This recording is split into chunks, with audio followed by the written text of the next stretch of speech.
The spaceport smelled of ozone and hot metal, the distant hum of machinery blending with the chatter of dozens of species moving through the station. Holographic advertisements flickered overhead, flashing images of luxury star cruises, exotic foods, and cutting-edge cybernetics. The entire place pulsed with life, trade, and opportunity. And in the middle of it all, abandoned like a forgotten relic, sat the most miserable-looking alien Kalen had ever seen. He almost didn't notice her at first. The spaceport was a chaotic mess of travelers, merchants, and security officers, and he had been too focused on finding his contact, but something, a gut instinct, a flicker of movement in the corner of his eye, made him turn. And that's when he saw her. She was struggling to push herself up a small incline, her arms shaking with the effort. The wheelchair beneath her wasn't just old, it was a disaster. The wheels were rusted, the seat torn, and the right armrest had been completely ripped off. The entire contraption wobbled dangerously every time she tried to move it. And worst of all, no one was helping her. Not the Zilari nobles walking past in their gleaming robes. Not the merchants too busy shouting over one another. Not the security officers scanning the crowd for threats. She was alone in a sea of people. Kalen's jaw tightened.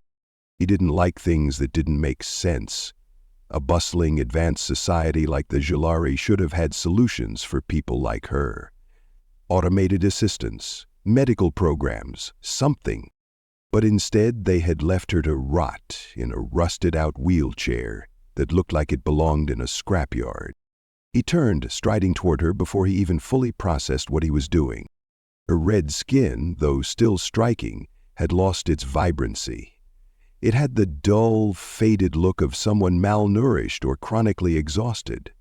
Her long, dark hair was pulled back into a messy braid, several strands falling loose around her sharp, angular face. Her clothes were simple, worn but clean. She had tried to maintain some dignity, at least, but there was no disguising the wariness in her silver eyes. She was trying again, her fingers tightening around the rims of the wheels. She refused to give up. Kalen respected that. But he wasn't about to let her struggle alone. He stepped into her path, arms crossed. "What the hell is this?" She startled, blinking up at him. "Excuse me?" "This," Kalen said, pointing at her wheelchair. "This piece of junk you're trying to move, what the hell is it?" Her expression flickered. Confusion? Embarrassment? Maybe even a hint of defiance. My mobility unit," she said carefully. "Mobility unit?"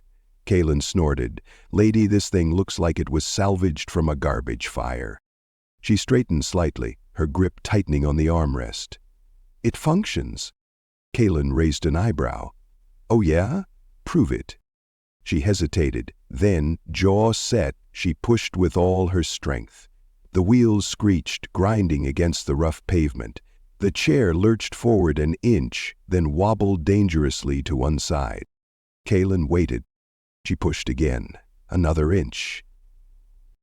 The incline wasn't even steep, but the chair fought her every step of the way. Sweat beaded at her temple. Her breath came faster, but she kept going, refusing to look at him. Kalen let the silence stretch. Then finally he asked, "How long have you been using this thing?" A pause. 15 years, she said quietly. His stomach twisted.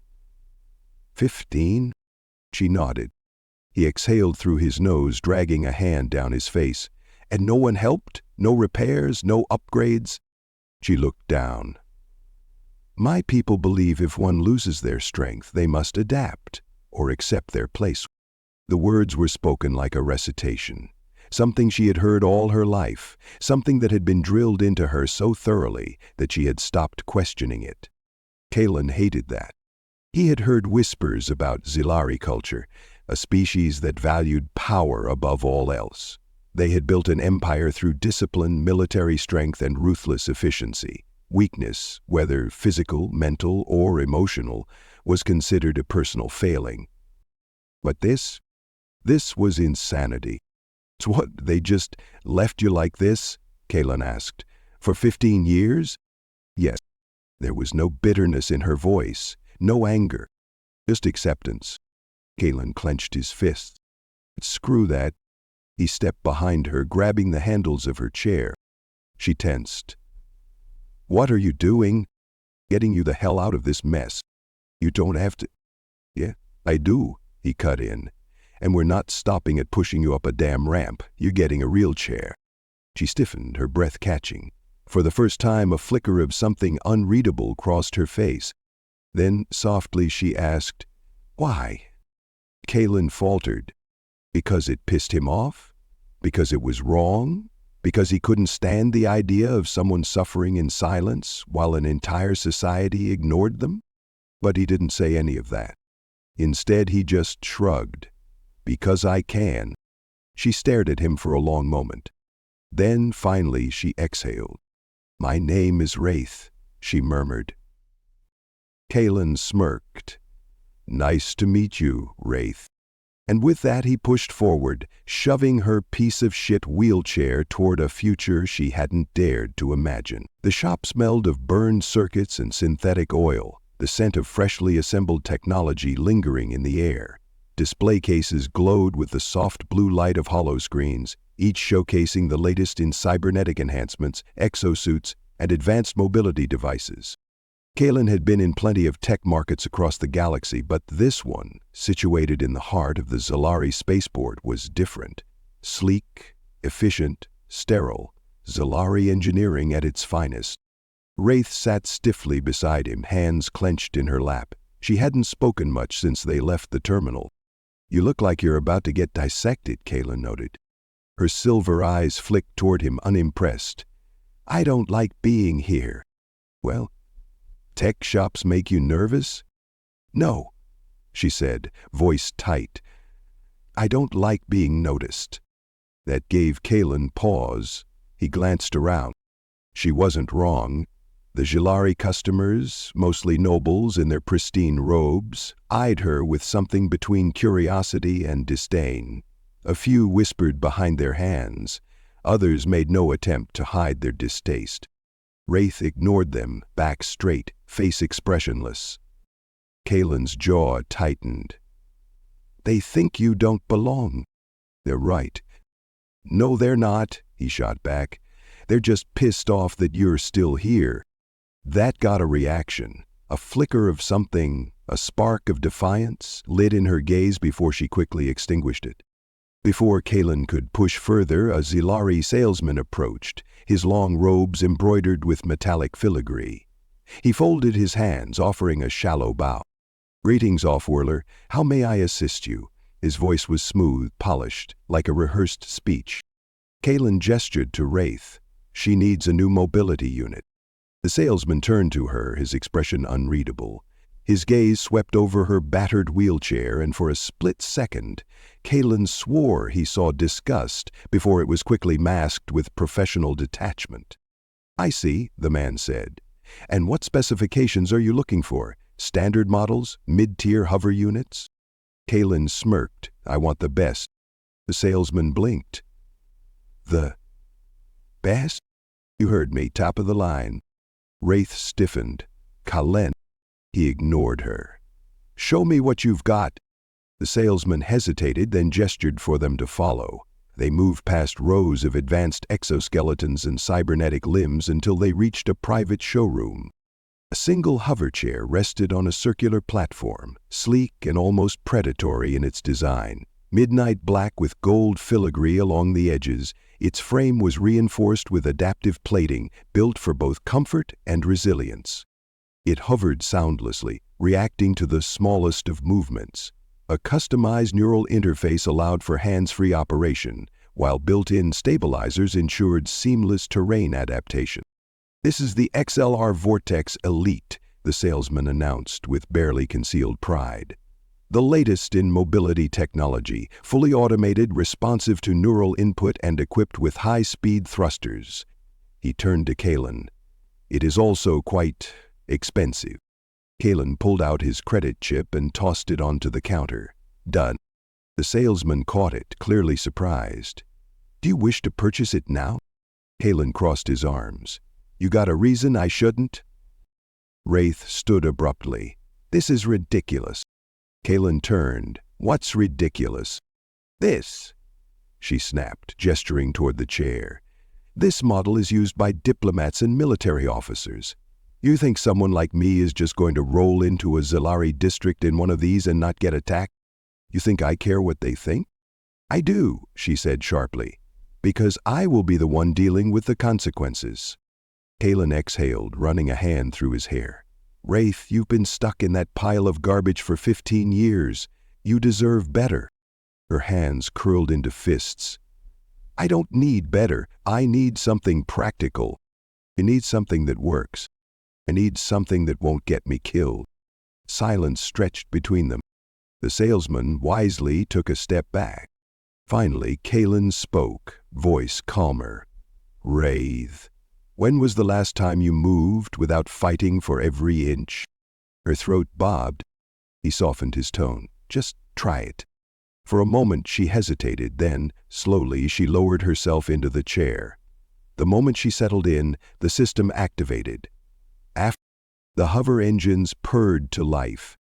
Wraith sucked in a breath as the chair responded instantly to her slightest shift. She pressed a hand against the armrest and it moved. Fluid, effortless, as if it was an extension of her own body. Her lips parted slightly. "It's smooth." "Here," Kaylin said, watching her closely. "You like it?" She didn't answer right away, but he saw it, the way her fingers trembled slightly against the controls, the way her chest rose with a deeper breath than before. Then something changed in her eyes. A flicker of curiosity, a whisper of reckless temptation. Kaylin barely had time to react before she pushed the thruster control to max. The chair shot forward like a missile. Wraith. Too late. She tore through the showroom, narrowly dodging a display case. The Zilari salesman let out a strangled gasp as she whipped past him, heading straight for the marketplace entrance. Kaylin cursed and sprinted after her. People dived out of the way as she zipped through the crowded port, weaving through merchants and travelers with terrifying precision. Her hair whipped behind her, silver eyes wide with exhilaration. "Wraith, slow down," Kaylin shouted. She just laughed. Kaylin watched in horrified fascination as she dodged an incoming cargo drone, did a sharp barrel roll, and zipped through an impossibly narrow gap between two security officers. One of them yelled, "Hey!" But she was already gone. Kaylin groaned, "I've created a menace." When she finally looped back, her breathing was heavy, her face flushed with excitement. She panted. "It was amazing." Kaylin folded his arms. "I said try it, not commit war crimes." She grinned. "Too late." The Zilari salesman was still pale. "Are you still purchasing the unit?" Kaylin glanced at Wraith. "What do you think?" She adjusted her seat, still buzzing from the adrenaline. Then, softly, she whispered, "I think this is the first time I've felt free." Kaylin smirked. "Then yeah, we're buying it." The observation deck was quiet, except for the soft hum of the station's ventilation system. Beyond the massive windows, the stars stretched endlessly, cold and distant. Below them, ships glided through the void, their engines pulsing with faint blue light. The spaceport sprawled beneath, its bustling markets and high-rise terminals looking small from up here. Wraith sat stiffly in her new hover chair, her back straight, her fingers curled against the armrests. She hadn't spoken much since they left the tech market. Even now, she stared out into space, as if it might offer her something she had lost long ago. Kaylin leaned against the railing beside her, swirling the amber liquid in his glass. The synthetic alcohol burned, but he barely felt it. He had been watching her since they left the store, waiting for her to say something. She hadn't. "All right," he finally said, breaking the silence. "What's wrong?" "Huh?" She didn't look at him. "Nothing." "Yeah, no, that's a lot." She let out a breath, long and slow, before shaking her head. "You wouldn't understand." Kaylin turned fully toward her. "Try me." She hesitated. Then finally she said, "Why did you help me?" Kaylin raised an eyebrow. "You mean the chair?" "Yes." she said, her voice sharper than before. The chair, the money, the effort. No one does that for free. He studied her face, the tension in her jaw, the guarded look in her silver eyes. Because I could, he said. She scoffed. That's not an answer. He leaned against the railing, exhaling through his nose. All right. I helped because I've seen this before. People left behind, people forgotten, and it pisses me off. She stared at him, unblinking. Then finally she turned back to the stars. I wasn't always like this. Kaylin said nothing, letting her speak at her own pace. There was a war, she continued, one that no one talks about anymore. Officially, it never even happened. Kaylin frowned. He had heard rumors, whispers, of a conflict buried beneath Zalari propaganda, but no one ever spoke about it openly. Wraith's fingers twitched against the chair's controls. It wasn't a foreign enemy. It was us. A civil war, one that nearly tore our empire apart. Kaylin straightened. A civil war? She nodded. A faction rose against the government, calling themselves the Red Veil. They believed our leaders had grown complacent, weak. They wanted a purge, to remove those they saw as unworthy and build something stronger. Kaylin clenched his jaw. And your family? Wraith's lips pressed together. They were on the wrong side of history, she said finally. Loyalists, believers in the old ways. My parents worked in an intelligence division, but we were stationed on a frontier outpost, far from the fighting. Kaylin had a feeling he already knew where this was going. They told us the war wouldn't reach us, she continued, voice hollow. That we were safe. She gave a bitter laugh. We weren't. She took a slow breath, as if steadying herself. They came at night, a full attack force, no warnings, no demands, just obliteration. Kaylin could picture it. Ships descending, sirens blaring, explosions rocking the station as the Red Veil forces tore through defenses. I remember running, she said, holding my mother's hand as we tried to reach the evacuation bay. The station trembled under us, fires tearing through the lower levels. My father was already gone. He stayed behind to send out a distress call.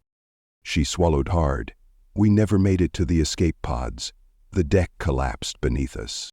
Her hands clenched into fists. For an instant, I was holding her hand, she whispered. The next, she was gone. Kaylin exhaled slowly. You fell. She nodded.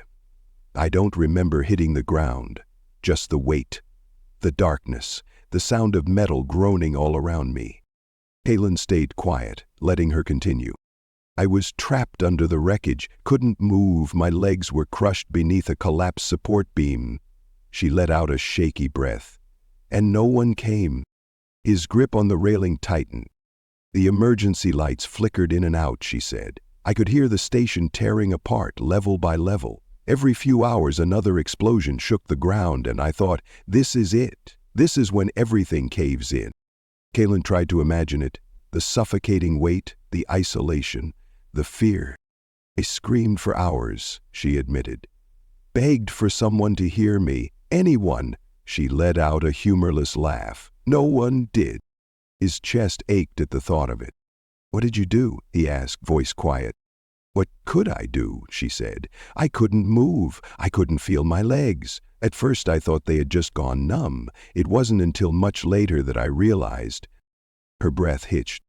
I kept waiting for someone to come. The station was big.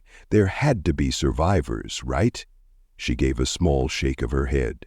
But as time passed, it got quieter. The fires burned out. The distant screams stopped.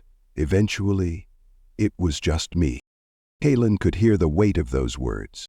How long? He asked. 3 days. His stomach turned. 3 days in the wreckage, alone, bleeding, trapped. She let out a slow exhale. On the second day, I stopped feeling thirsty. On the third, I stopped feeling much of anything.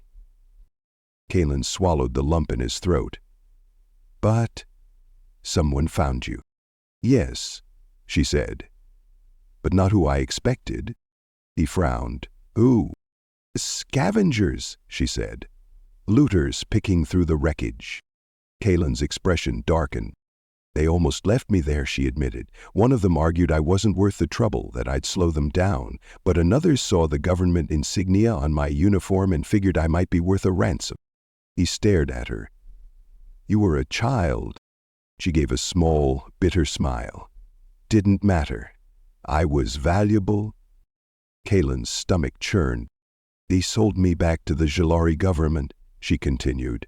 "I thought, stupidly, that they'd be grateful, that I'd be taken care of." His jaw tightened. "But they just discarded you." "They didn't see me as a survivor," she said. "They saw me as damaged goods." Kalen hated the way she said that, like it was just another fact of life. "They gave me a wheelchair," she continued. "No therapy, no training, just a chair and a quiet order to stay out of the way." "And you accepted that?" he asked. She exhaled, long and slow. "Not at first." Kalen studied her. "What happened?" "I fought," she admitted. "Tried to prove I was still worth something, but every door I knocked on stayed closed. Every appeal was denied.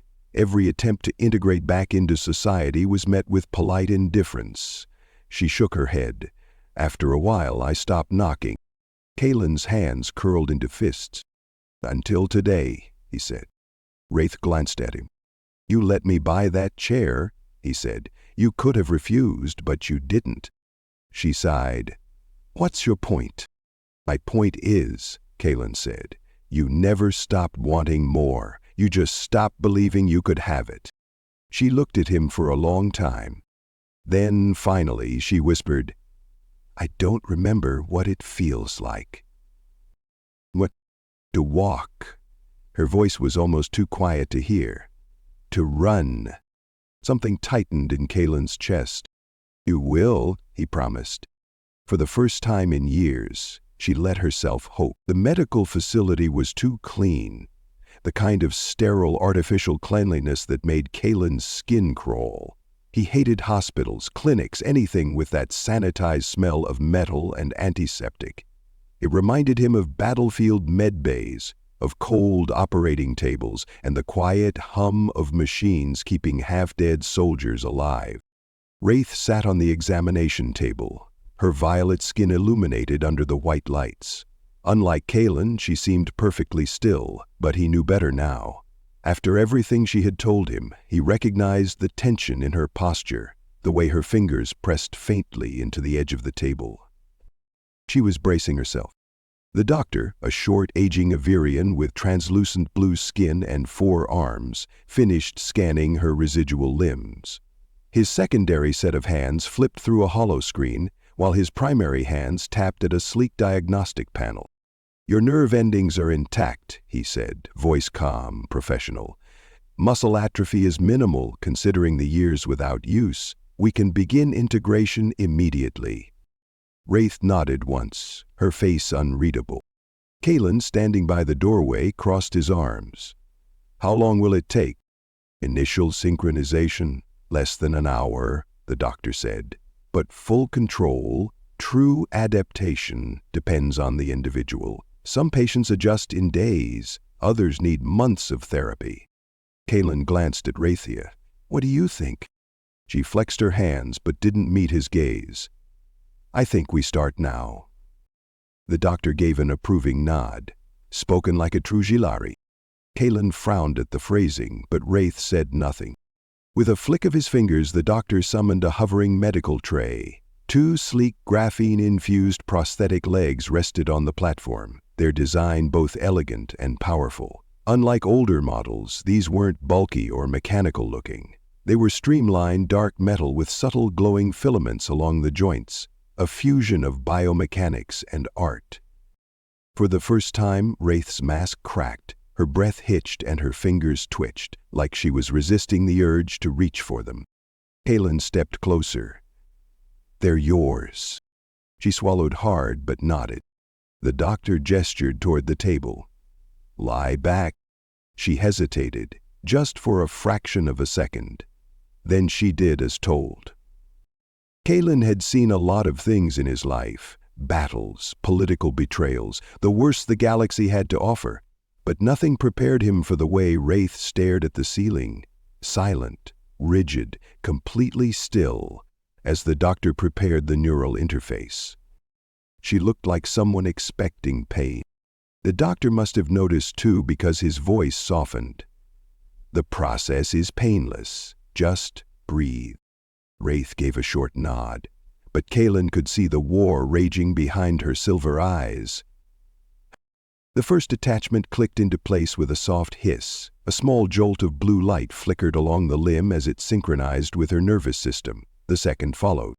Wraith inhaled sharply. Then, stillness. The doctor tapped at his screen. Connection established. Motor functions are online. Try moving your foot. Wraith's expression didn't change, but beneath the table, the faintest twitch ran through the artificial limb. Kalen barely breathed. The toes flexed, stiff at first, then smoother, more controlled. Wraith let out a slow, shaky breath.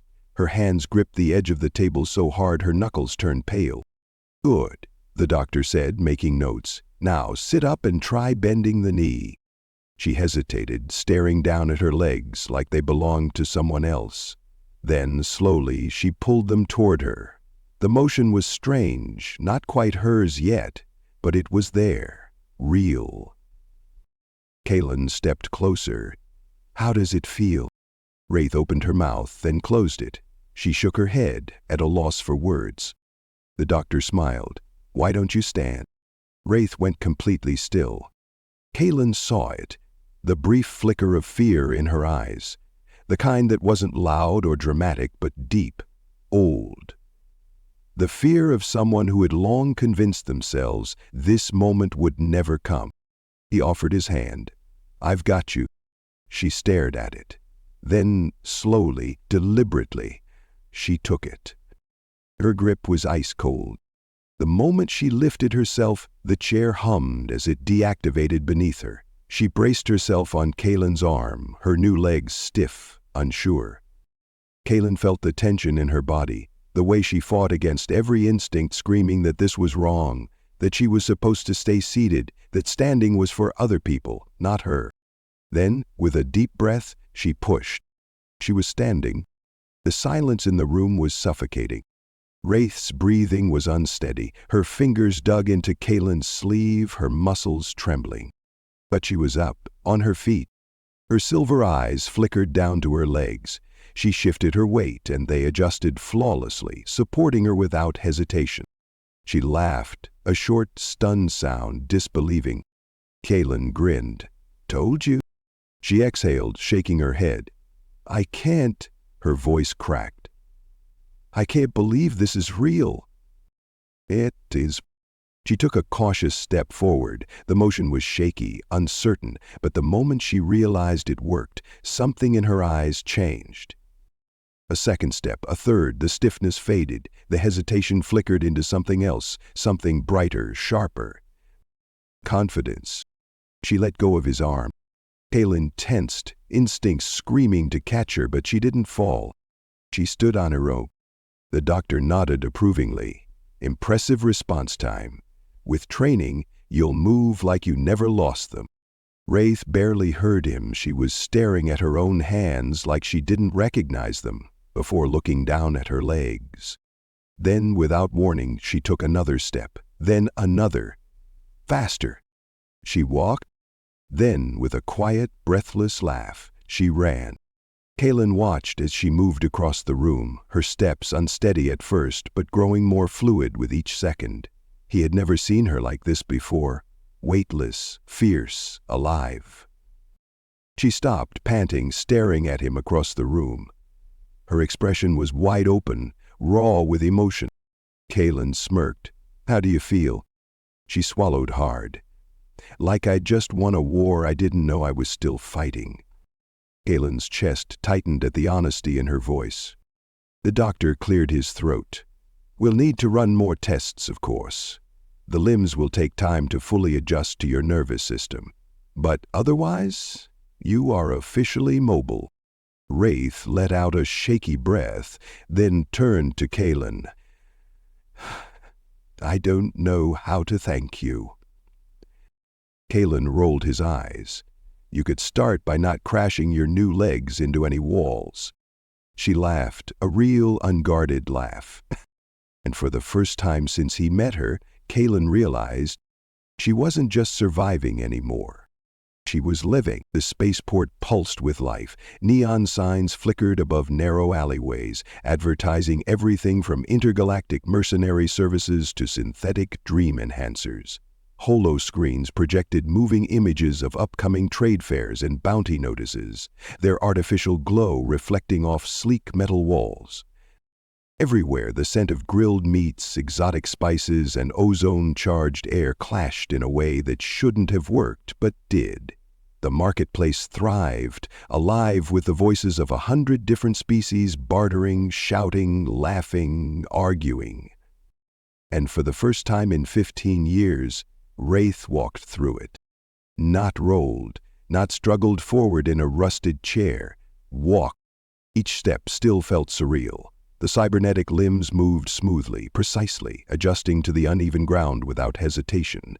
Every shift of muscle sent immediate feedback to her nervous system, the interface between flesh and metal seamless.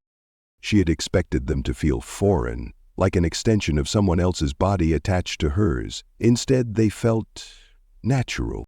Still, the weight of years spent watching the world from below wasn't so easily shrugged off. She could feel the eyes on her. Some curious, others dismissive, a few hostile. Kalen noticed too. "You're tensing up," he said, walking beside her, hands in his jacket pockets. Wraith kept her expression neutral. "People are staring." "Let them." She exhaled sharply, shaking her head. "Easy for you to say." Kalen smirked. "You want me to glare at them until they feel uncomfortable?" She snorted. "That might cause a diplomatic incident." "Even better," he said cheerfully. "I'd love to piss off some Jelari nobles." Wraith rolled her eyes but didn't deny it. They wove through the crowd, past a row of market stalls displaying intricately woven silks, handcrafted plasma rifles, and rare gemstones from distant moons. The buzz of electronic transactions filled the air as merchants haggled with traders over encrypted credits and barter deals. Then, without warning, Kalen abruptly stopped in front of a small street vendor. The scent hit Wraith before she saw the food. Charred meat, roasted peppers, warm tortillas infused with spices that left a smoky, rich aroma in the air. A human man, older, his arms cybernetic, his face lined with years of hard work, stood behind a sizzling grill. He glanced up as they approached, recognition flashing in his tired eyes. "Back again?" he asked, voice gruff but amused. Kalen grinned. "Told you I'd return. Couldn't leave without introducing my friend here to the best damn tacos in the sector." Wraith crossed her arms. "Tacos?" Kalen gestured dramatically toward the sizzling food. "Tacos." She gave him a skeptical look.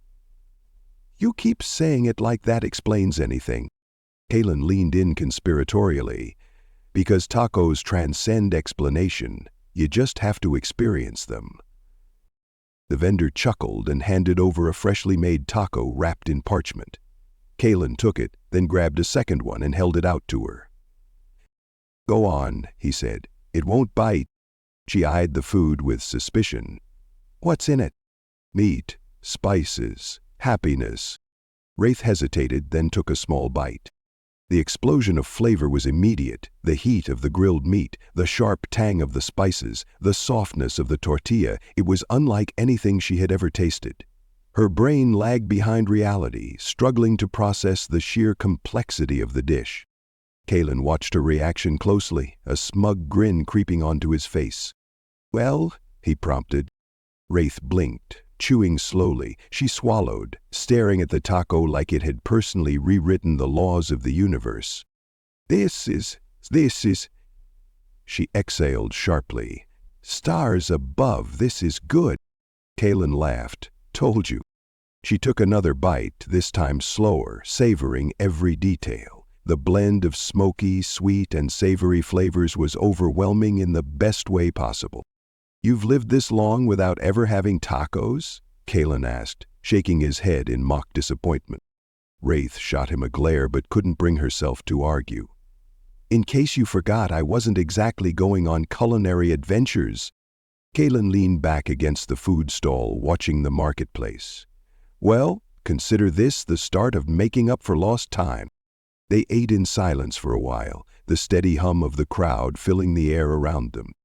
For the first time in years, Wraith felt present. Not just watching the world move around her, not just existing in its shadow, but in it. She glanced at Kalen.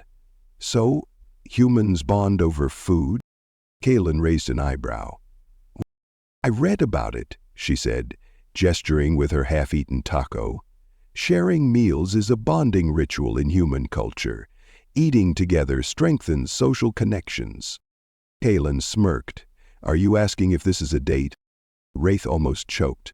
She coughed, quickly grabbing a drink to cover her reaction before glaring at him.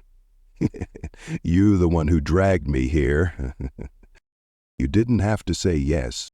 She opened her mouth, then closed it. "Damn him."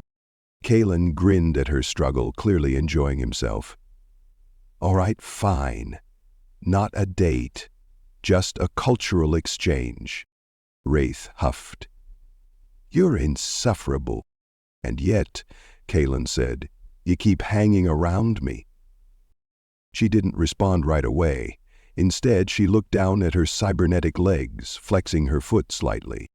Then, quieter, she said, "Because you're the first person in years who didn't look at me like I was broken." Kalen's teasing expression softened. He watched her carefully, his usual smirk fading into something more serious.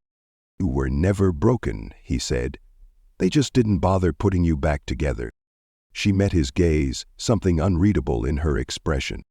Then, after a moment, she smiled. Not a smirk, not a guarded expression, a real, genuine smile. Kalen tapped his knuckles against the table. "Welcome back to the world, Wraith." She took another bite of her taco and for the first time in 15 years felt like she belonged in it. The spaceport's artificial night cycle had begun. The once crowded market had thinned, leaving behind a quieter, more subdued version of itself. Neon lights flickered overhead, casting shifting shadows across the polished metal streets. The distant hum of ships docking and departing provided a steady backdrop to the low murmur of conversation from late-night wanderers. Wraith and Kalen walked side by side. Or rather, Wraith walked. And she still hadn't gotten over the sheer strangeness of it. Her cybernetic legs moved with perfect precision, responding to her every thought without hesitation. The cool night air drifted over her, her steps soundless against the smooth pavement. She had never thought she would experience this again, moving freely, without wheels, without struggle, without the weight of the past pinning her down. Kalen nudged her shoulder. "You're doing the thing again." She glanced at him. "What thing?" "The thinking too hard about walking thing." She sighed. "You're imagining it." He smirked. "You keep glancing down at your legs like they might disappear if you blink too long." Wraith didn't deny it. Instead, she exhaled slowly, watching the steam of her breath curl into the cool night air. "It still doesn't feel real." Kalen shoved his hands into his pockets. "You want me to start kicking your ankles? That'll make it feel real fast." She snorted. "Try it, and I'll make sure your next meal is laced with something that keeps you in the bathroom for a week." He grinned. "See? That's the attitude of someone who's got her confidence back." Wraith rolled her eyes but felt the weight in her chest lighten just a bit. They wandered through the quieter part of the station, away from the vendors and flashing signs. The streets stretched ahead, lined with dimly lit cafes and closed storefronts. A few travelers lingered outside bars, their voices blending with the faint hum of low-energy street lamps. Eventually, they stopped at an open-air terrace, overlooking the docking bays below. From here, they could see the vast blackness of space, dotted with distant stars and the glowing trails of departing ships. Wraith leaned against the railing, gripping the cool metal. "I forgot how much I missed this." Kaylin leaned beside her. Missed what? Being out, moving, existing without feeling like I was taking up too much space. He was quiet for a moment. Then, softly, he said, "They really did a number on you, huh?" She let out a short, humorless laugh. "You could say that." He studied her face. "Do you ever think about leaving?" Wraith turned to him. "Leaving what?" "The Shilari, your people, this whole society that treated you like you were disposable." She hesitated, fingers tightening against the railing. Had she? Of course she had.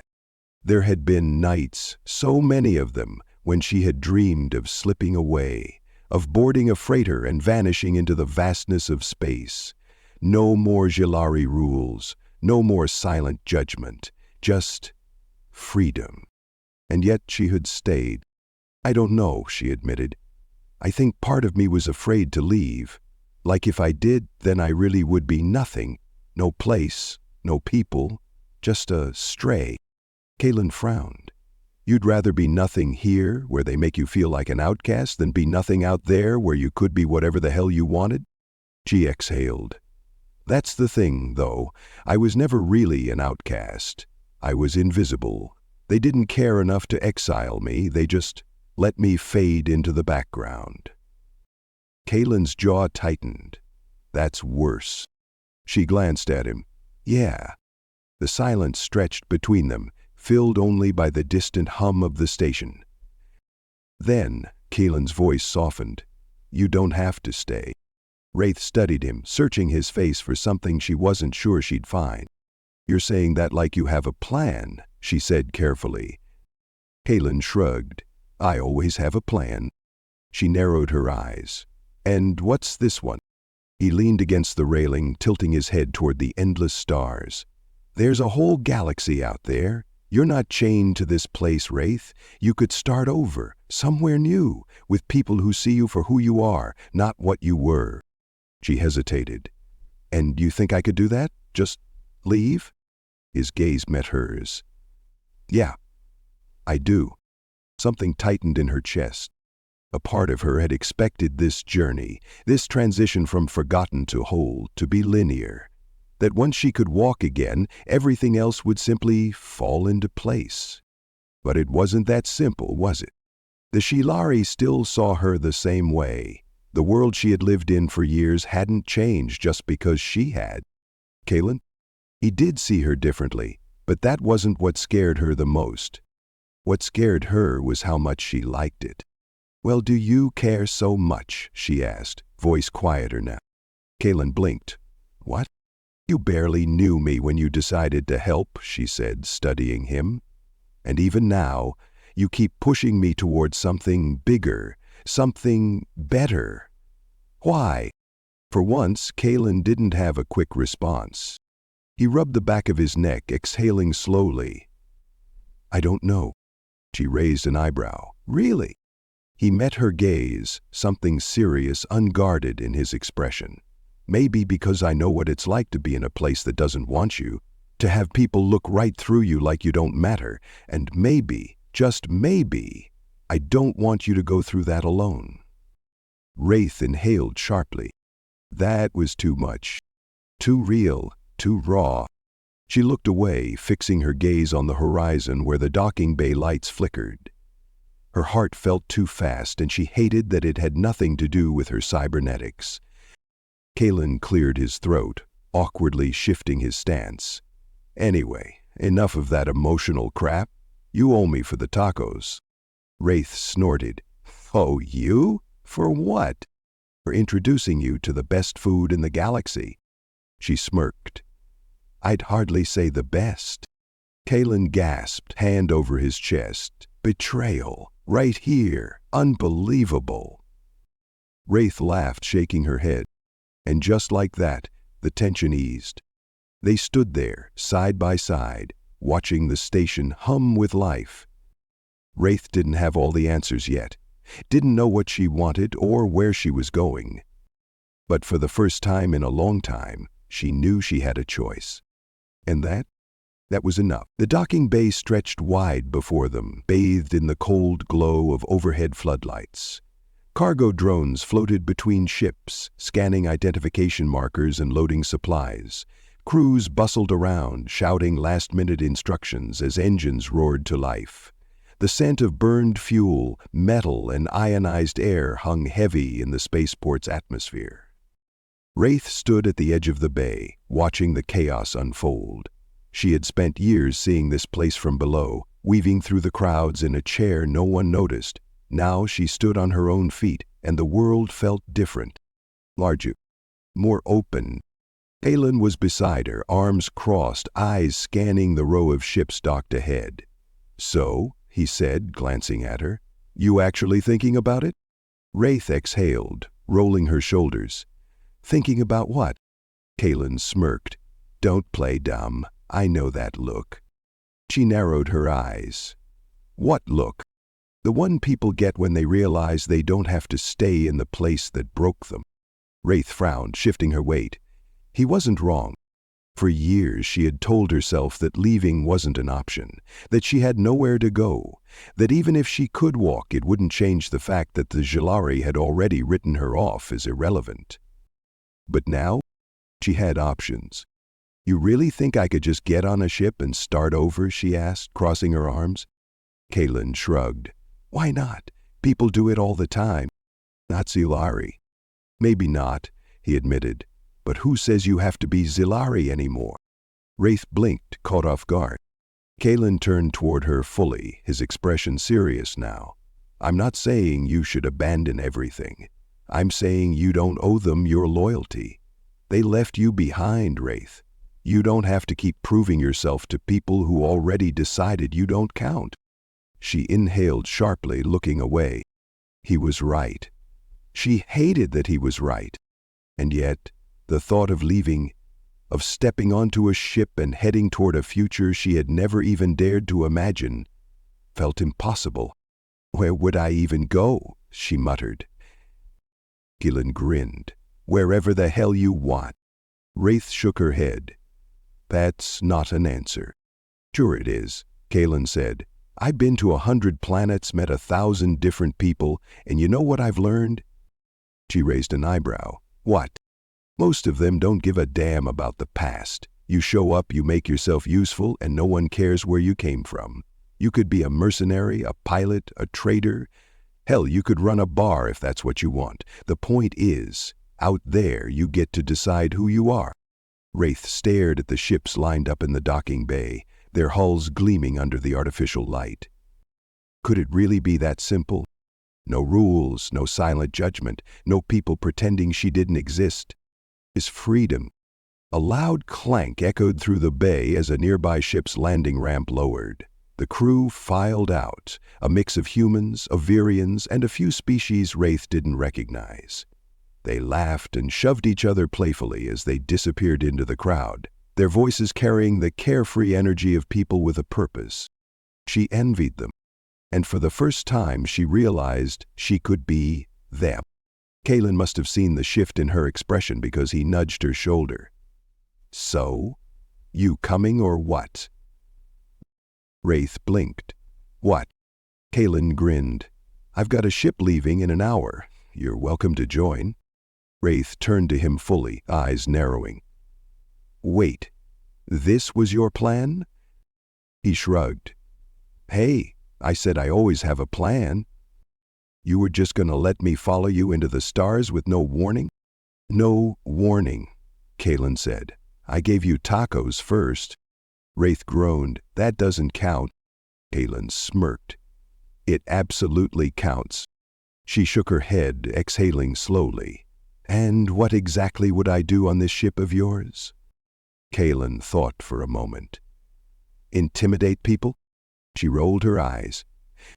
"Fine, fine," he said. "You could be security, or a co-pilot, or just someone to keep me from making dumb decisions."